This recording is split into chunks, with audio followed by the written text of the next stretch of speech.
আমরা যেটা দেখছি সেটা হচ্ছে ঢাকা বিশ্ববিদ্যালয়ের যে ভূতত্ত্ব বিভাগ রয়েছে, আপনি বলছেন এই বিভাগের যারা সুফিয়া কামাল হল সহ যে শিক্ষার্থীরা এখানে ভোট দিতে এসছেন, এখানে প্রায় 4,000-এরও বেশি ভোট রয়েছে।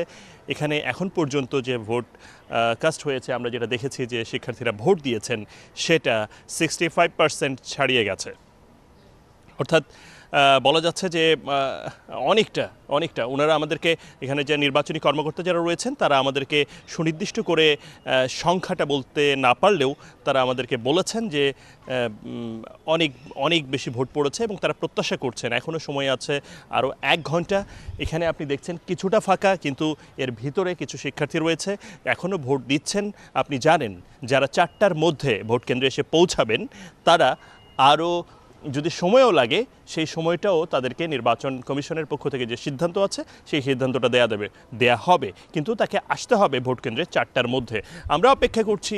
নারীদের যে উৎসাহ উদ্দীপনা সকাল থেকে দেখেছি, এখন এখানে এই যে এই পাশটাতে আপনারা দেখেছেন সকাল থেকে মানে দাঁড়ানোর মতো অবস্থা ছিল না, একাধিক লাইন ছিল এবং শত শত শিক্ষার্থী এখানে দাঁড়িয়ে ভোট দিয়েছে। বুঝতেই পারছেন 65%-এরও বেশি হয়েছে এবং যারা এখানে নির্বাচনী কর্মকর্তারা রয়েছেন তারাও প্রত্যাশা করছেন যে যারা কিছুটা দূর থেকে কিছুটা অনাবাসিক তারা একটু আসতে হয়তো দেরি করছেন, কিংবা অনেকে এখানে এসছেন যারা ভোট দিয়ে সম্পন্ন হলে সেটার সংখ্যা আরও বেড়ে যাবে।